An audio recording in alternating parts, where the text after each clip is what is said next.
So, using Graham's terms, welcome boxing fans from around the world.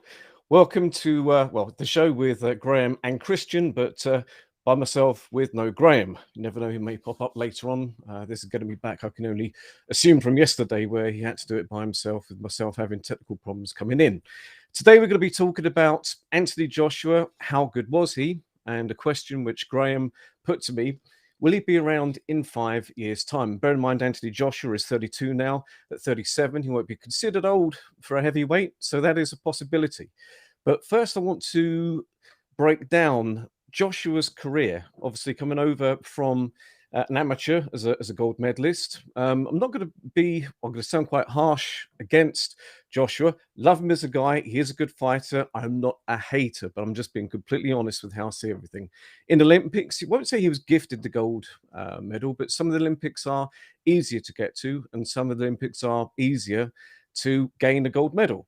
And this was the case with Anthony Joshua. He was put through, turned over professional very quickly, and went through the pro ranks, knocking everybody out. It's either straight KO or TKO, even to the point of Kevin Johnson. I think he was the first person to stop him. I think it's either the first round or the second round, and that was unheard of.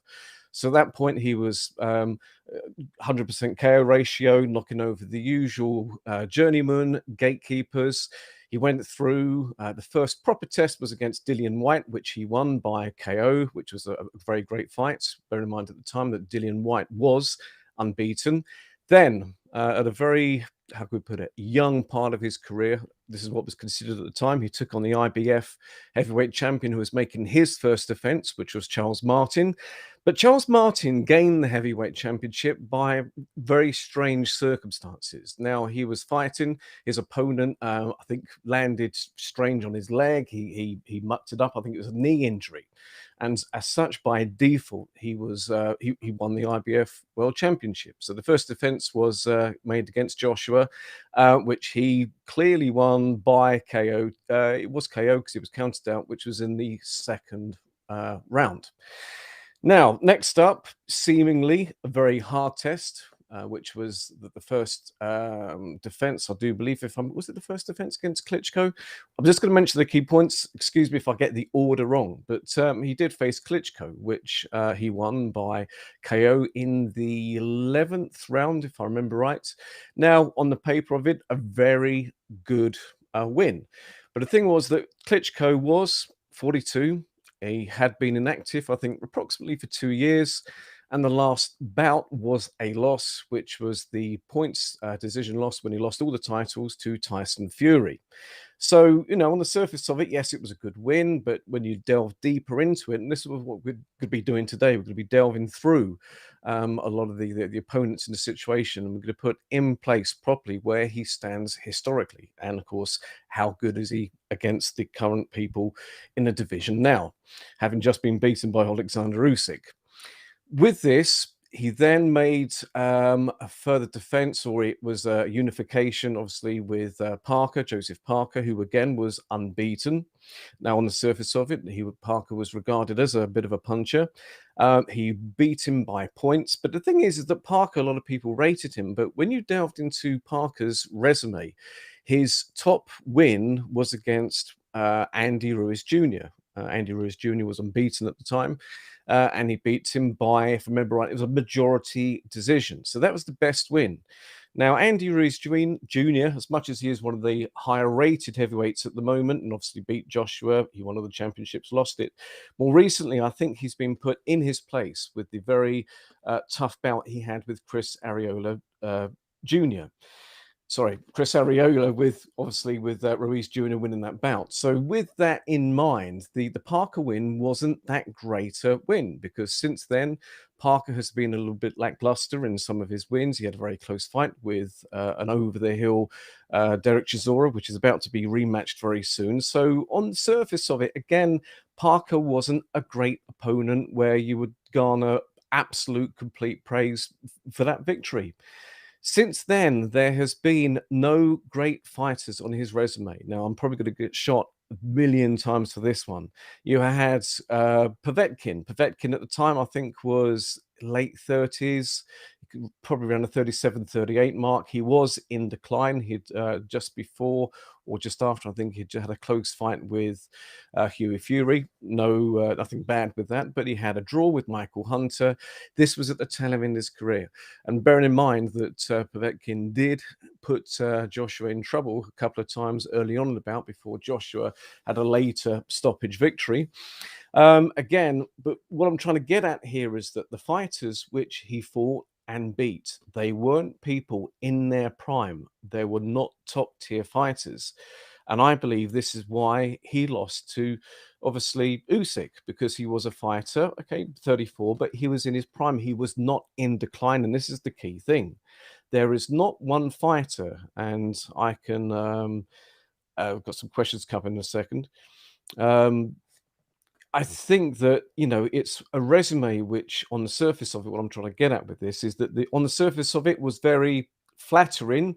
As soon as you delve deeper into it, it was just, it was shallow. I hate saying it. I like him, and he was a devastating puncher, but it appears that he has fallen into the category of a fighter that when he's on top, he wins, but under pressure, he seems to fall apart. Now, obviously, we know very well what happened in the Ruiz Jr. Fight, but with Usyk the other day, I've seen a lot of people discussing the bout. It's a bit of an awkward one. A lot of people say he was gun shy. A lot of people were scared. I just think that he was very concerned. Excuse me. Had a very concerned look on his face. Now, this was. It was a concern about, I think, getting hit, and this again stems back to over to the Ruiz Jr. Defeat. I think, scared. I don't think a fighter should be termed as scared, but I think concerned, I think, is just a better word for it. I've just had come through there a second ago. Charles Martin, quite possibly the worst world champion ever. Yes, he won by default. Again, with Charles Martin breaking down his career, who was the best win, that he had, up until winning the championship as such. Nobody of any great note whatsoever. It's Dylan White was new to the program. Well, he was new at that point. He had 2 years out of the ring as well for it was a drugs offence. So he was newish to the game, correct, absolutely, and he had 2 years out. I think if they had a rematch now, the bout would be closer, just onto Dillian White, and how Dillian White and why he turned down 5 million to fight in the rematch in Wembley with Joshua, I don't know, but he must have had his reasons for that. I can only guess very good reasons. But what I'm trying to get here is that what spurred me on thinking how good is Joshua is a lot of people were saying, oh, we wanted him to, lose anyway because he was very disrespectful to Lennox Lewis. And there's been a lot of comparisons along the way to Lennox Lewis, because obviously both were gold medalists. Okay, Lennox Lewis was slightly different because he wasn't true English as such, because he had obviously represented Canada in the Olympics, and formerly in boxing he had actually Jamaica, I think he represented, so he was effectively Jamaican, Canada, but Brit, and that's what he settled as in the pro ranks and fighting for. So you've got that comparison to him. Frank Bruno, no, it was a completely different kind of fighters. But Lennox Lewis, on his resume, you had, okay, right, I was just about to say Tyson, but yeah, Tyson was not and far from his peak. You had Holyfield twice. Okay, the first one was a draw. The next one was a clear unanimous decision, even if the first one that's supposedly a draw, I thought Lewis did clearly win. And yes, it can be regarded that Holyfield at that point was not at his peak. Absolutely. But you go back, I mean, to win the title, Lennox Lewis, he knocked out Razor Ruddock in the second round, who had just given Mike Tyson 2 hard rounds. Sorry, two hard bouts. One obviously was an early decision loss with referee Richard Still coming in. I think it was the seventh round too early. Then they had the rematch because of the controversy with the stoppage, and it went 12 rounds. Straight on from that, Ruddock went in with Lewis for the I think it was vacant at the time, or you had, it wasn't the vacant championship, it was a final eliminator, but it was effectively for the belt when Riddick Bowe obviously famously dumped the I think it was a WC belt in the bin. So obviously at that point, had Lewis had won the eliminator, he was given the full title. But the point is that on his resume, you had Razor Ruddock, who was in his prime, who was regarded as the top guy in the division. He was regarded as the top fighter at that point because Tyson had gone to jail by that time. You had wins, he'd beaten everybody that had beaten him. And obviously, the only people that had beaten him was Oliver McCall, and you had Hazim Rahman. Both bouts were, both losses were reversed. His career was completely different. They were top fighters. There were fighters in their peak. There was unbeaten, you could say pretenders, but you had Michael Grant, I think it was, the 6'7" fighter who was undefeated. There was undefeated people in there. There was top names in there. There were all the leading contenders, and that is not the case getting back to Joshua with his career. Very hollow. And if anybody is or disagrees with what I'm saying, I'm very curious to hear from somebody. What actually do you think is the best Anthony Joshua win? Now, out of the fights I've mentioned and out of everything else, I mean, the bout I've got to say that's the best one for him is again the Klitschko win. But Klitschko was, I think, by that time, was he 42? Joshua was down, and he went life or death with him. Eventually winning. Okay, he won in the end, which was very good. Apart from that, you could say Dillian White, but yes, he was newish to the game, and he had been out of the game for a 2-year period. So you had that to overcome as well. The other best win I've got to say is Kevin Johnson, because at that point he had never been stopped, and he was the first person to stop him. And actually, since the stoppage, Kevin Johnson has actually come back, and he's had quite good form. He stopped, oh God, what are the former cruiserweight champions that was making a comeback? Hernandez, was it Pablo Hernandez in Germany? He KO'd him. Was it Hernandez? I think it was Hernandez. And also you had, he fought Ajit Kabayel. I think it was a couple of fights ago. And at the end of the fight, he had Caballero on rubber legs. He's had good form, and it just makes you think that, he's not completely washed up. Yes, he's a gatekeeper, stroke journeyman, whatever you call him, but I think that was one of the best wins just because the manner in which he did it. They are the two best victories, I think, that was on his resume.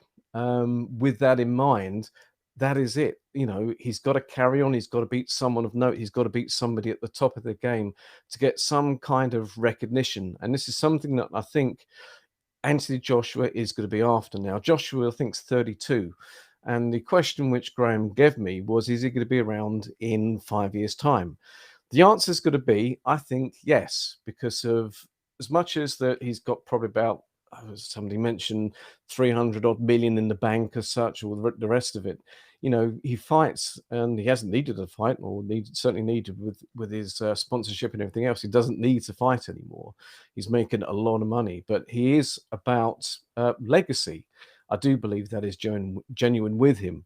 And he's going to, I think, carry on until he gets the wins that will cement the legacy which he is after. Yes, he has a lot of, I think, no, he has a lot of outside interest. Yeah, it's difficult to say because it all depends what happens in between now and 5 years' time. The fights in which are coming up, and it's quite a, one thing that I've heard today is that apparently Anthony Joshua has been given first refusal of, okay, it's a bit of a confusing situation here, and I've got to make sure I explain it right. Okay, you've got Alexander Usyk that's just won all the belts, less the WBC. Okay, on October the 9th, as we well know, you have got Fury versus Wilder.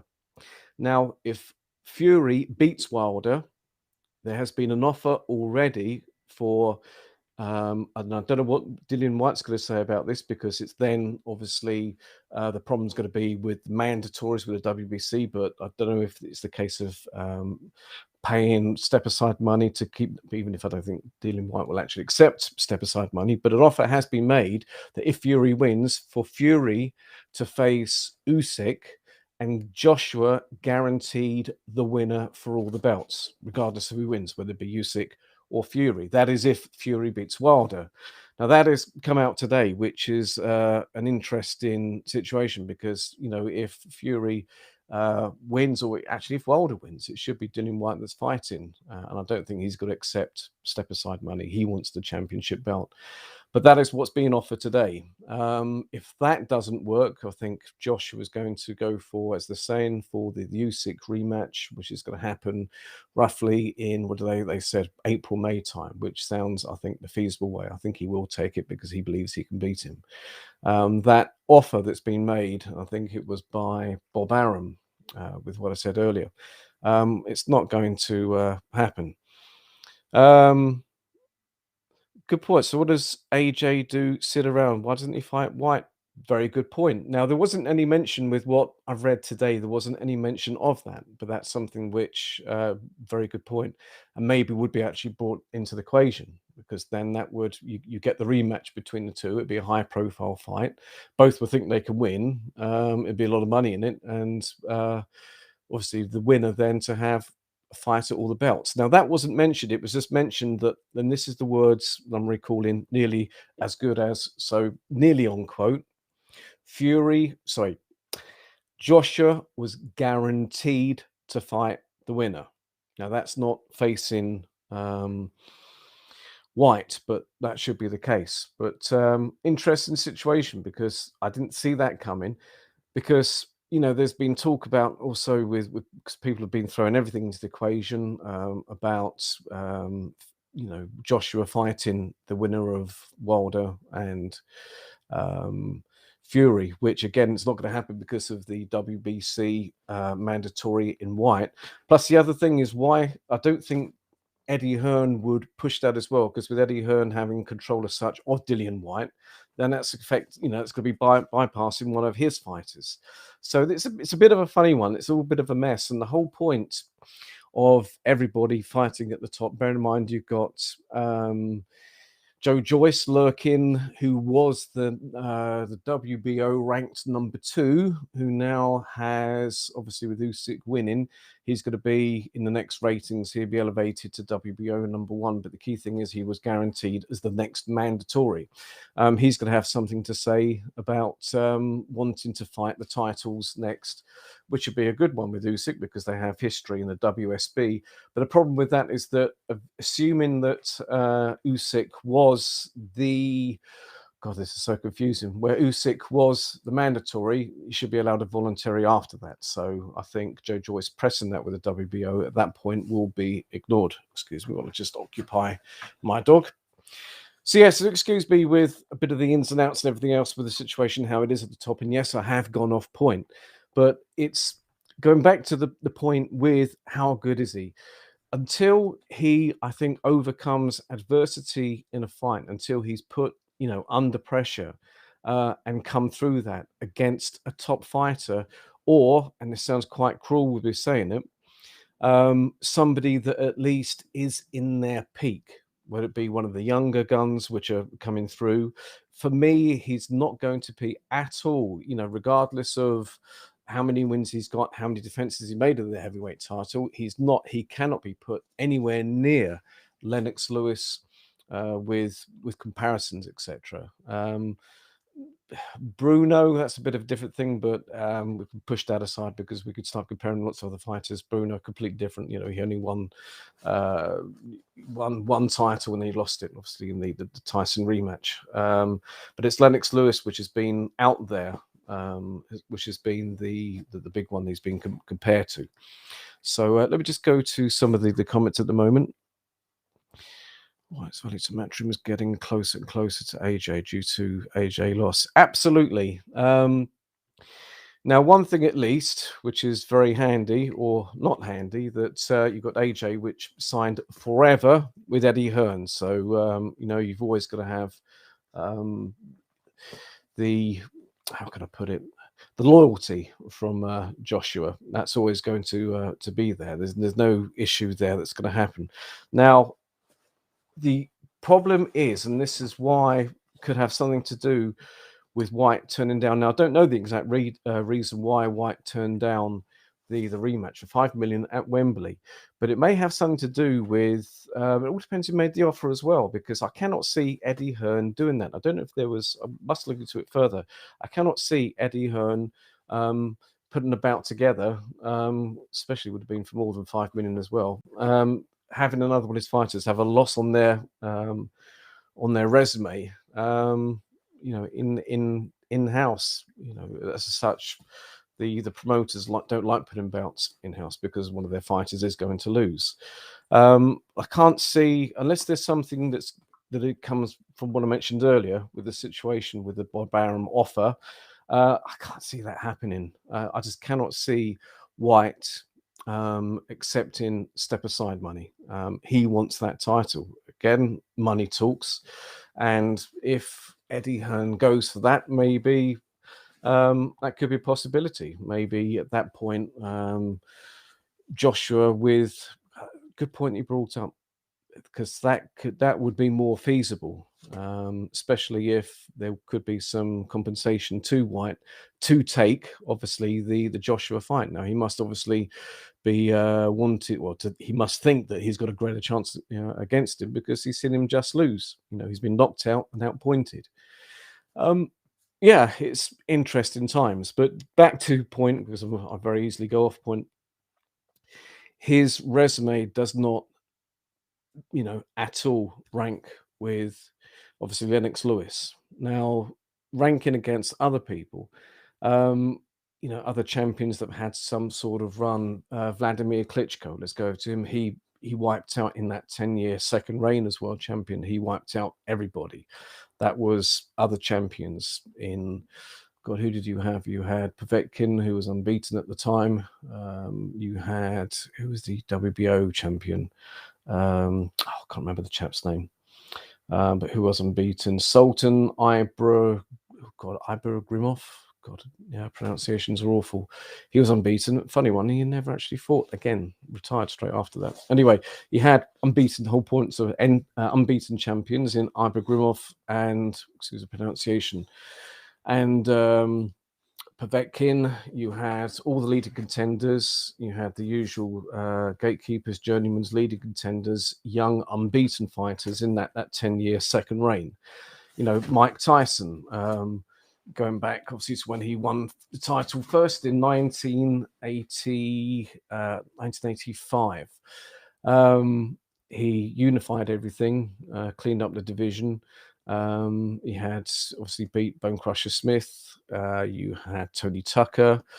He fought Michael Spinks. He cleaned up every other belt in good fashion. All of them. Bone Crusher Smith, yes, okay, that was a points decision, or should I say, as the bout was called then, Bone Hugger Smith, because he was looking to survive from the opening bell. Tony Tucker could have given a good account of himself. He lost on points with Tyson. Michael Spinks was famously knocked out in 89 seconds by Tyson, and that is just the first reign. Obviously, Tyson then went on to lose 3 fights later after 1988.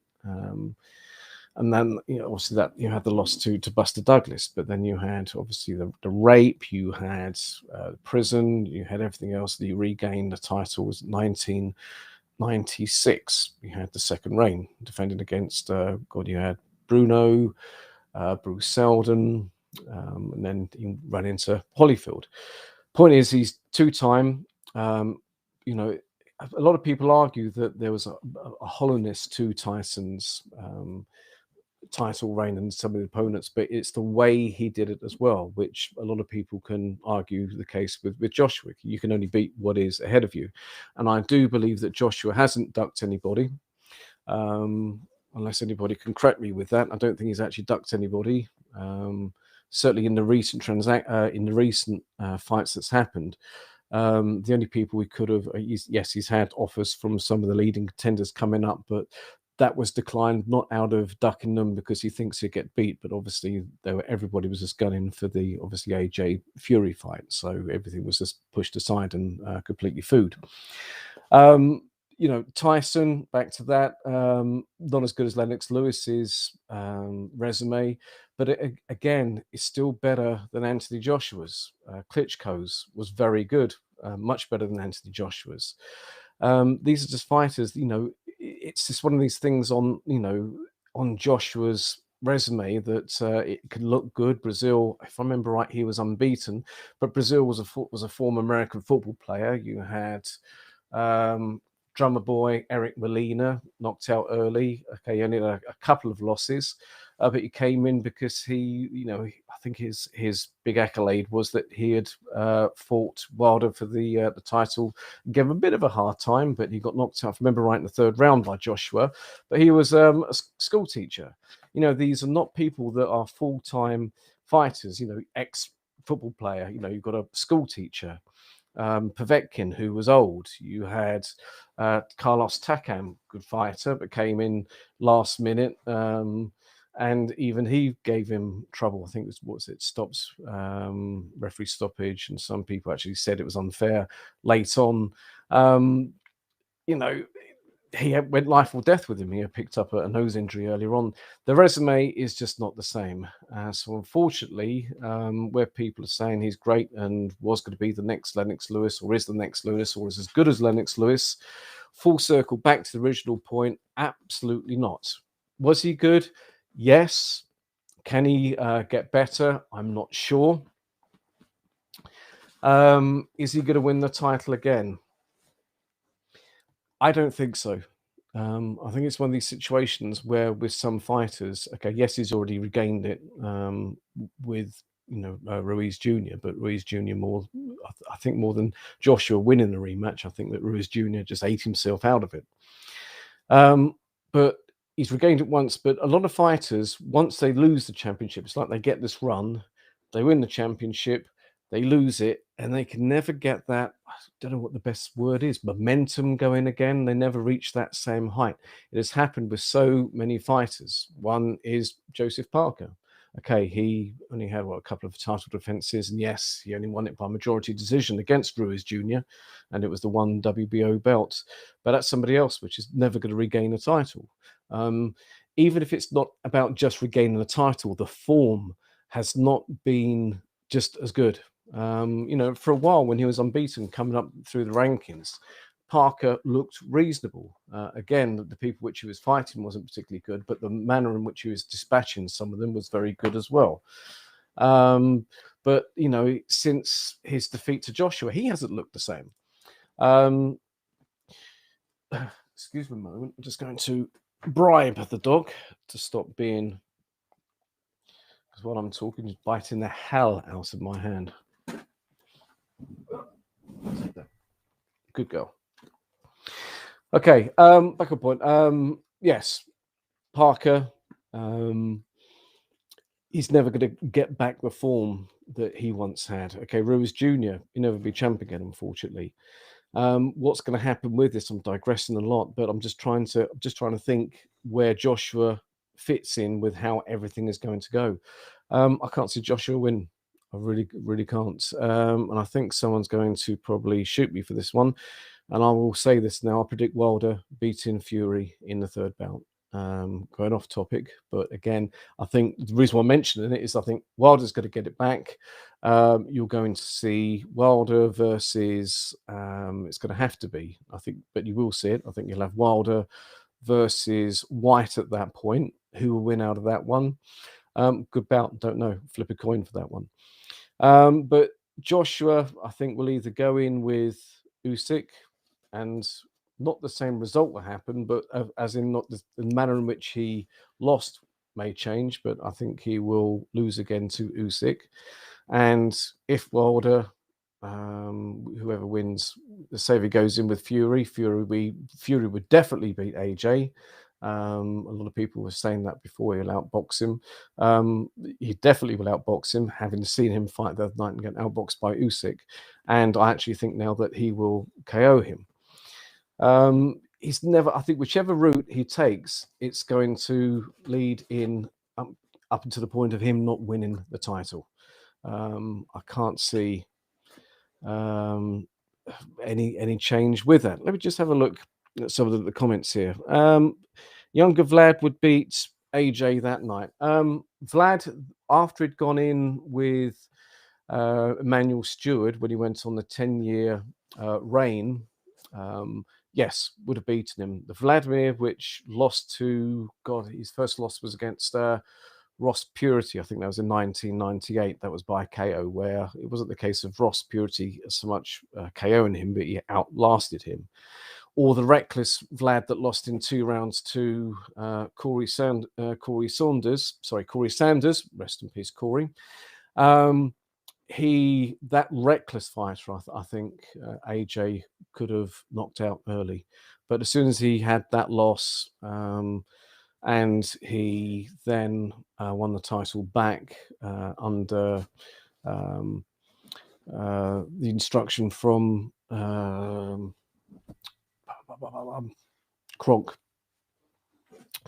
Kronk trainer. It's just left my brain. But as soon as he went into with Emmanuel Stewart, right, there we are. Yes, he was a complete fighter. He turned him how to, he taught him how to use his size as a huge advantage. And yes, that one was more safety first. And I think he would have outboxed and probably taken AJ out at some point. Bearing in mind, when you look at how a 42-year-old Vlad went life or death with him, having been out the ring for 2 years, having had a loss. The last fight was against Fury on a loss. He was 42, and you could see it. That was not the Vlad of old. Excuse me, while I just put my dog onto the floor because you are biting me now way too hard. There you go. Go. No, she wants to stay. Okay, let's bribe her then. Apologies about this. Yeah, I think definitely a younger Vlad would have finished him off. He went life or death at 42. Go back 5 years ago in the middle of his 10-year reign, that definitely would have taken him out. Anything else here? Yeah, we mentioned Charles Martin, the worst champion ever. Yes, absolutely.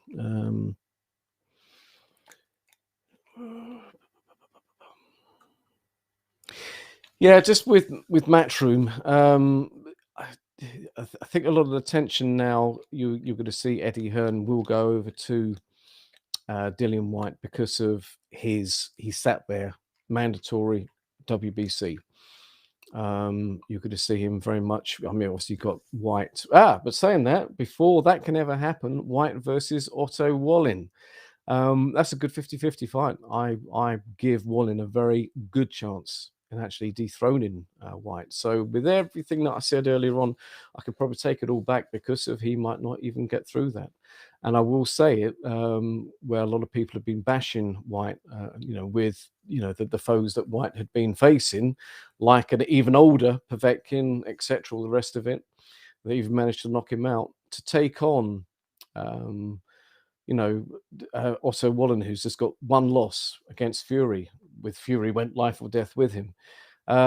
Brave move. I call that a 50-50 fight. I might even actually have Wallin winning that one. In fact, depending how the odds are, I think that could be a little, I'm not a betting person, but that could be a small bet, I think, there on Wallin to win it. He ticks every box, even if he's not exceptional in every box. Every box is ticked. And key thing is he's young and he's hungry. Again, this is the problem. When you look at some of White's opponents, I'm going off topic here, but if you look at some of White's opponents, a lot of them were old. Hellenius, past it. Brown. You had obviously Povetkin, and the only one that he had was sort of like young in their prime was Oscar Rivas, who gave him a hell of a fight. If he was just a bit bigger, and obviously he's gone down now to Bridgerweight. He's contested the first WBC Bridgerweight bout. But if he had a bit more size, a bit more power, I think that he could have beaten White that night. It was very close, and even that night, you still got that drugs issue with Dillian White, who tested positive, and they had the B sample, and the B sample didn't appear. Suddenly gone missing with everything, and you've got that tale that never ever got sorted. There was no conclusion with that. But anyway, that very close fight. That was somebody that was young in his prime, and it caused him absolute fits. So taking on Wallin, who is young in his prime, absolutely in his prime, he gave Fury a hard fight, and he's had 2 fights since. He knocked out mid rounds. I can't remember the chap's name. It was Journeyman, and the second one, his last fight, he outpointed Dominic Brazil. Good result. You look, that's going to be a good fight. Money is on one end for that one. Yes, a good 60-40, I think. Regardless, even if he doesn't win, it's going to cause him fits. If White knocks him out, he's certainly done something a lot better than Fury managed that time. So, going back to that original thing, my answer is a very glossy resume for Anthony Joshua. You just got to dig a little bit deeper into it, and every single one there is a question which has got a negative answer. Their age, well, how good were they? Were they actually a full-time fighter? Were they at the end of their career? Were they actually any good in the first place? They just won the heavyweight championship by the opponent twisting his leg. Everything has just got a bit of negativity attached to it. There's nobody in there that was young at the top of the game. Nobody would be Pulev. Even Pulev was past his best. That's not the same Pulev that went in with Klitschko that time. And again, that's not something that's maybe Joshua's fault, because again, he could only fight what's put in front of him. And again, I don't think he's really dodged anyone, and it's the state of the division at the moment. But it just shows that the first time, and this is the thing I had, and this is why I did predict Usyk to win. This is the first time where Joshua was going in with somebody that was at the top of their game, that was young as such. Okay, Usyk 34, but he's certainly not in decline, definitely not in decline, and who was hungry, and who was full time, and who was good, and he loses. The same thing with Andy Ruiz. That's twice now. The rest of the people had question marks. The rest of the opponents had question marks re their career. So no, it's a very glossy resume. And if he is to be as bothered as he's always said about his legacy, in answer to Graham's question, he will be around in 5 years' time. Yes, because he'll be chasing it, because I don't think he's going to be getting with the way it seems to be panning out at the moment with all those ins and outs. I don't think he's going to get his hands on the title again. So that question answered. I hope you did enjoy this. I know I go off topic a lot, but that's my scatty boxing brain, which goes here or there. But that's an opinion. You may not agree with it, but definitely not comparable at all with Lennox Lewis. You go through Lennox Lewis's opponents, you'll see they are all at the top of their game, young, majority of, not every single one of them, you can't have that, but completely different, absolutely completely different. So the people, that said about comparable to Lennox Lewis, no way. Yes, he will be around in 5 years' time, because I think he'll still be chasing, and I think that Hearns will be, obviously, he will still be promoted because he's got the lifetime promotion with AJ, and he'll be wanting to milk it as much as possible. He's still going to be chasing, but I think he'll never regain it. Just one of those situations. That's it. His reign is over, and not so much of a glossy resume. You'll probably kick me for that one, but again, just an opinion. Apart from that, my name is Kristian von Sponik, usually with Graham from Talkin Fight, but I'm sure we'll be both back tomorrow. What the topic is tomorrow, I don't know. We will decide that later, but do check out my website. That is Boxen247.com. That's the German way. That's Boxen, Boxen247.com. Post between 10 and 25 posts a day of all the latest worldwide news. We certainly post the most in Europe. So other than that, don't forget, of course, to check out Talkin Fight's website as well. And we will see you, both myself and Graham, tomorrow in the UK, live at 5, and that will be midday in Canada time tomorrow. Apart from that, you take care.